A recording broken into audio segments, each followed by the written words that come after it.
Hello and welcome to this week's Football Digest Extra Time. I'm Ned Keating, video journalist at The Mirror, and I'm joined today by my Mirror colleague David Anderson to digest all the action from the Premier League clash between Leeds and Man United. Ole Gunnar Solskjaer's men failed to close in on leaders Man City with a goalless draw at Elland Road on Sunday after being shut out by Marcelo Bielsa's side.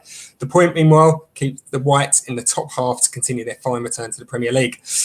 David, not the most goal-infested match that we're ever going to see. Obviously finished 0-0 at the weekend, but still an entertaining fixture between two, an entertaining historic fixture between two sides. Yeah, no, definitely. You're right, Ned. It wasn't really the game we expected. It was 6-2 at Old Trafford back in December, and we sort of thought, well, okay, this could be, we're going to see goals. It could be entertaining, attacking game, really, between two sides who like to, to get forward. And I think the way that the game panned out was maybe sort of a credit to Leeds, really, because, really, if they'd gone sort of full throttle at United and, attacked at will, then maybe they would have left gaps for United to exploit. But I think the fact that they were more composed in what they did, like Calvin Phillips was man-marked on Bruno Fernandes because Bielsa correctly realised that, he's the main man. They got to nullify him to have any chance of getting a result. And I think the defence, Leeds defence was really solid. If you think sort of Dan James, Greenwood, they did very well in him. In fact, it was sort of Luke Shaw and sort of Wan-Bissaka were United's best sort of attacking outlets, from the flanks, really. So I think, credit to Leeds for what they did, and almost a victory for sort of a Real Politico for sort of, romantic attack and open football, really, to get another point and then maintain their unbeaten run there. That's 6 games unbeaten in the Premier League, their best run, not just this season, but in the top flight since in 20 years, since 2001, really, against some top teams, really. That's now draws against Chelsea, Liverpool, United, and of course that win over Manchester City as well. Indeed, Leeds have been a great addition to the Premier League this year. Great to see him back, and of course their manager as well, Marcelo Bielsa, has won so much praise, rightly so as well, for the job that he's done. He's done so far this season. And as you touched on there, a brilliant unbeaten run for them, longest in 20 years, and that draw at the weekend is a sign of the good work that Bielsa's doing, and something that Leeds can really build on going forward now. Yeah, definitely, because obviously when you've been out in the Premier League as long as they have, 16 years, you come back and your first goal is, well, not just sort of survive, really, but certainly get yourself established in the Premier League. And they've done that successfully. There was never a sniff of being in any sort of relegation trouble.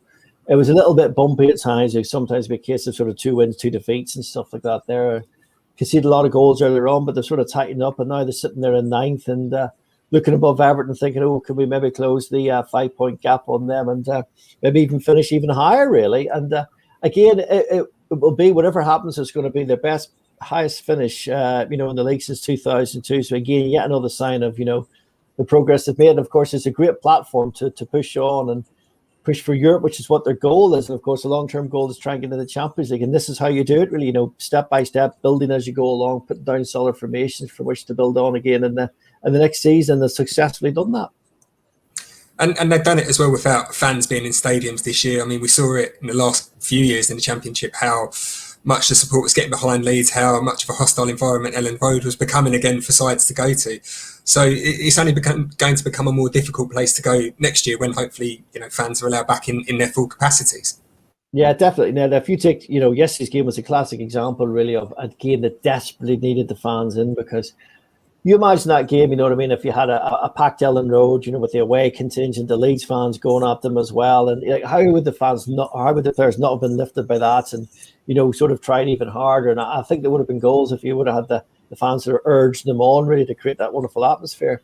And I think sort of a lot of Premier League teams who maybe haven't played Leeds for a while, they've sort of had a bit of a free hit really coming this season with Elland Road being empty. And certainly when it comes to next season and they rock up, and it's a full Elland Road, they'll be thinking to themselves, goodness me, I didn't know it was quite as noisy as this. And I think you're right, that will be, again, an asset for Leeds, really, because I think what's great is that sometimes at Elland Road that the fans could turn a little bit. If things weren't going their way, they would maybe get frustrated. You could maybe sense that anxiety sometimes to be transmitted to the players. But of course, there's nothing but feel-good factor around Leeds and Elland Road at the minute, and that'll go on to next season. So when the fans do rock up, they're going to be positive. They're going to get behind the team. They're going to support them.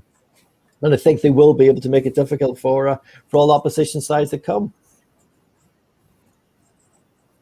Of course. In terms of Man United, though, not the result that they were looking for. Obviously, could have put pressure on Manchester City at the top. Still tried to this idea that there is still a title race possibly still to be played out. I'm not entirely sure myself. But had they won, would have closed the gap with City not playing this weekend. Yeah. But it was just a strange one from them, wasn't it? Because they never, even though there was no fans in there, and you would expect that had there been, it would have been acceptable to start as sluggishly as they did. It was almost surprising to see them that way, given that there wasn't really that much of a hostile atmosphere at the game. It was. They seemed to kind of struggle to play their way into it, didn't they?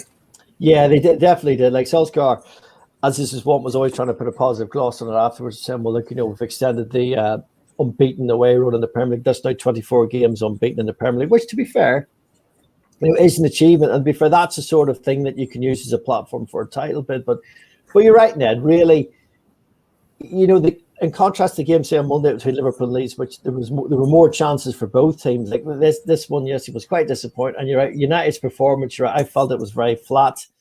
It's almost a case of, once Phillips took sort of Fernandes out of the game, it's almost because, well, what we're going to do now? Our playmaker's been nullified. And you're right, there just wasn't enough. And we asked ourselves, could you brought Pogba on sooner? And there's obviously the issue with him fasting for Ramadan. Perhaps he knows to be conservative. He's got the Roma game on Thursday night. But I think you're right. It was disappointing for United. Even Luke Shaw was saying that afterwards. This is the sort of game United should be trying to win. And again, it's all this big question about Manchester United. Where are they? Because obviously Solskjaer likes to, promote the narrative that it's positive, that we're nearly there, that it's almost like we're just one step away from winning a trophy, which obviously could be the catalyst for further success. But it's almost like you just feel as if they're always just one big game away from sort of doing something, and then they lose it, and then it's another 6 months, and then there's another big game, right? We're going to win this one, this will set us off, and then they lose that. If you think back, how many finals have they won or lost in succession now, really, or semi-finals? Sorry, it's just, I don't know. You just wonder, is it going to click under Solskjaer? Because sometimes you look at them, you're right, you think, well, yeah, they look like a team. They've got, square pegs and square holes, and defensively quite sound and very good away from home, and get more formidable at Old Trafford, and do well in the Europa League. But I don't know. I just remain to be convinced that I can see Solskjaer being the sort of manager who can win them maybe a League Cup, an FA Cup, or Europa League, even as they can do this season. But if you're saying to me, is Solskjaer the guy who's going to deliver them a Premier League or a Champions League? I'm not sure. I'm not convinced. You touched there earlier in that answer about the team selection that Man United went with, and this kind of idea of being brave. And thankfully, Paul Hunt sent in a comment that's kind of similarly along those lines, suggesting that Ollie wasn't brave enough to bring Cavani on, and only just about brave enough to give Pogba a run. In terms of that team selection, you kind of went on it there. It really was with almost one eye on Thursday night, and that's where, despite the fact that Solskjaer does, as you said there, tries to put a positive spin, tries to suggest that there was still maybe a title race on, at least before Sunday's game. We know where his priorities lie now, and it is, as you said, they're getting that first trophy and trying to take United onto that next level, which, as you said, semi-finals have been a real big difficulty for them under Solskjaer so far. No, definitely. He knows, he needs to win this Europa League, because if you sort of think back, if they don't win a trophy this season, then that's what, 4 years since the Europa League success under Jose in 2017. So 4 years for Manchester United without a trophy. You have to go back to the first years of Sir Alex Ferguson, after they'd won the FA Cup in 1985 until they won it again in 1990 under him. For the last time United endured such a trophy drought. And of course, it's quite telling, after the week we had last week with the whole European Super League and all these supposed big clubs thinking, we're this, we're that. And you think, well, hold on a minute. You haven't even won a trophy in 4 years, that's not good, especially when that lot across the city, the blue half of Manchester, literally winning them by the lorry load, really. So I think the pressure's really on Solskjaer. He really needs to win this Europa League, and then you can sort of say, well, then this will be the start. Now next season we're going to go and challenge for the league, because otherwise it's like, well, where's the real evidence that they are genuinely making progress? Where's that evidence? Where's that proof? And of course the best proof is silverware in the cabinet, and they say, unless he gets that Europa League, then again the jury remains out. And is he the man for Manchester United? In terms of the man for Leeds United, it is Marcelo Bielsa, and we have got another comment here from RT Tomo Thompson, who suggests that looking ahead to next year, a couple of additions for Leeds at least, Bielsa's days, and they will be some team. And I think that's the big crux, isn't it? What we spoke about earlier about Leeds potentially kicking on next year. It does possibly rely on Bielsa sticking around for another season. There was talk about potentially maybe Spurs. I think it was Jamie O'Hara, wasn't it, last week, linking Bielsa with potentially the Spurs vacancy. I don't see that myself as a Tottenham fan, I'll be honest, and not because he's doing a bad job, because he's such a fit at Leeds and he's doing a brilliant job there. And that's it, really, isn't it? It is key and it is crucial for him to stay at Leeds if they are to try and kick on next year. Like, it was interesting over the weekend. Andrea Radrizzani was talking about Bielsa and says, yes, we're in talks. We do hope he'll stay for next season. But made the point that, look, our long-term aim is Champions League football, and we believe we can do that with or without Bielsa. So I think Leeds are being clever in that they have built a structure which suits Bielsa very well. Bielsa is very comfortable with the director of football, Victor Orta. They will discuss who they want. Orta identifies him. And then if Bielsa's happy, he goes and signs him. And Bielsa's very happy for the club to do all the sort of the transfer stuff, contract negotiations. So he purely coaches, because as you know, it's a sort of for some other British managers, it's a real bone of contention. They feel they want to be over everything, but he's very happy in that role. And I think he's very settled at Leeds. Leeds is perfect the way the whole club's set up for him. He loves the passion of the fans. The fans love him. And you're right, if he was to go to Tottenham, well, you're starting from square one, really, aren't you? You're going to have to sort of remold the club along the sort of image he wants. That's going to take a club the size. That's going to be 2 or 3 years before you'd even start seeing the results. Whereas Leeds was excellent. You could see straight away the impact he made. And you're right, I think he'll do at least another season. I can only be 66 in June. But he seems happy enough. He's a man who just lives for football. Like, he could easily have retired years ago. He's made more than enough money to retire from football. But he's obviously still motivated by the project. I know that's a word that a lot of fans don't like, but I think he sees there's more work to be done at Leeds.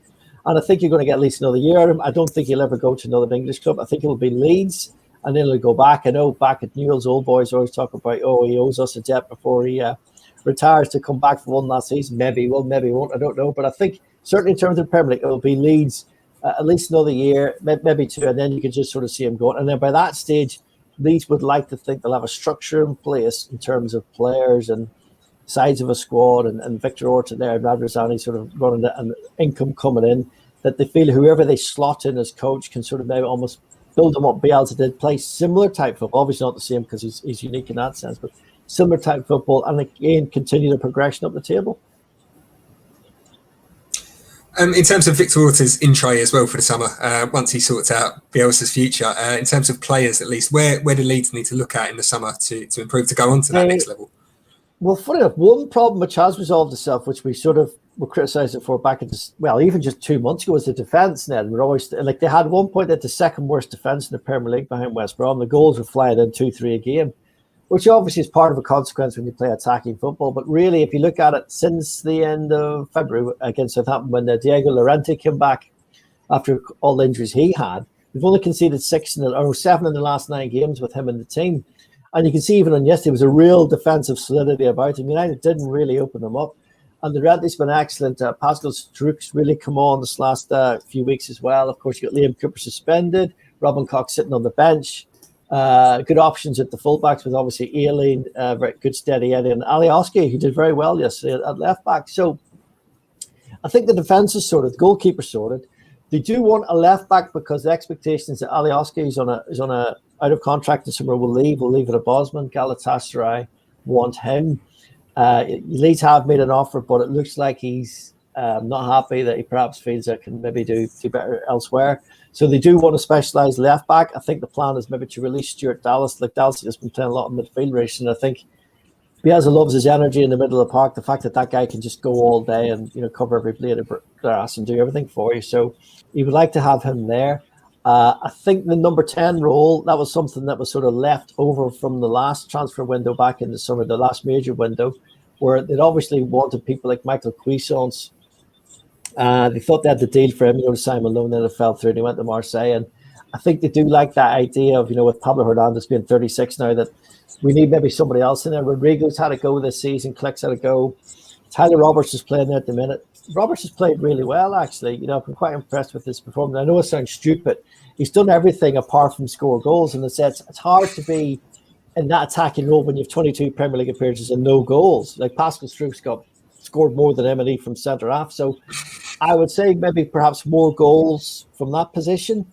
Bamford has done brilliantly well, but you don't want to just be relying on him to bang you another 14 plus Premier League goals next season. The other goals from like Harrison, Dallas, Rafinha, which is good. I think Rafinha will continue to develop and do more. So I'd say, to sum it up, the one on left back, and I'd say possibly say number 10, just to sort of with some goals from the number 10 position, just to sort of take some of that pressure off Bamford to score all the time, and also just that creativity really. If Harrison, like say yesterday for example, the Leeds were quite quiet on the flanks. Costa and Harrison didn't really do that much as what they would usually do in a game really. So say if you had sort of in that number 10 role someone being a wee bit more creative, just to maybe slip a little ball through for Bamford to score, I think that would go well. But generally speaking, you got to say it. He looked really solid. The way that Phillips anchors that midfield again, the job he did in Fernandes. So I'd say it's almost the that sort of front end of the pitch really. Because one thing about Leeds, they do create chances, but again, it's just being clinical really. So I'd say rather all being on Bamford, if he's having an off day, just somebody else who can come in and do that. And so we touched on where Leeds need to improve next year to go into that next level. What about Man United? Where do you think they need to find those additions next year to really push Man City? Yeah, that's a very good question, because you look at them sometimes, you think, yeah, these guys are okay, and then you come away like yesterday and you sort of think about that front three had Dan James and Rashford, and I think it's just consistency now with these guys, because you don't really look maybe at. I know sort of Liverpool have had a bad season, but generally when you look at sort of Firmino and Salah and Man, you're not sort of scratching anything. Are these guys good enough? Same when you look at sort of City with that, Sterling, Jesus, Aguero, De Bruyne. You know that these guys will always deliver for you. I think just sometimes United, it's just that sort of consistency where on their day they can be irrepressible and look really well, but there's other times like yesterday when you look at that attack and you just think it's a bit too easily blunted really. I'd like a little bit more, and then you go in the middle of the park and a lot of it just seems to be on Bruno Fernandes' shoulders. You think it can't be like that, because Fred and McTominay, yes, the whole centre, the whole of midfield, they screen the defence. That's very good, but do we need a wee bit more dynamism in it? Then you come back to the whole Pogba question. Would he do that? Possibly. The one thing about Pogba, here we are talking here, was it 2021? He's been there. Is it 5 years at Manchester United? And really, when he came, he was like the world's most expensive footballer. He was coming as one of the world's best midfielders. Is he one of the world's best midfielders? Is he one of the Premier League's best midfielders? I don't know. It's just, I think there's some United players who just really need to start delivering on their reputations on a consistent basis. Not every other game or every third game, but I mean every game. And then he's obviously got an issue at goalkeeper, really, where there's a transition now with De Gea going out and Dean Henderson coming in. And that remains to be seen how that one plays out. Will Dean Henderson mature into the sort of, let's be honest, if you're playing for Man, you've got to be world-class goalkeeper that you sort of need, really. With that rare ability where you could have maybe nothing to do for an entire match and you pull off a world-class save, just in the last minute or something when the other team gets a set piece. Defensively, I think they're okay. Luke Shaw's rejuvenated, Wan-Bissaka, yep. Harry Maguire does what Harry Maguire does. He's the leader.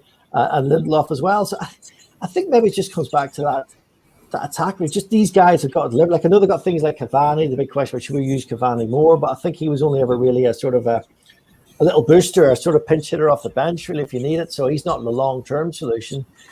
Harry Kane, do you go and get Harry Kane? Erling Haaland? That would be great. Obviously, the money's just obscene, but it might be something like that. Sometimes I look at the attack, they're good players. And I say that, internationals, etc., but are they world-class players? Would Real Madrid want any of them? I'm not sure really. I think maybe that's the one thing, whether it's a Kane or an Erling Haaland or something like that there, just to take it to that next level.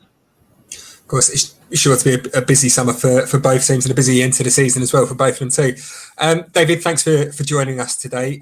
Be sure to look out for our main show on Thursday featuring John Cross, Andy Dunn, Jeremy Cross and Matt Dunn. We'll be around to digest football's biggest talking points. All that leaves me to say is thanks for listening and take care.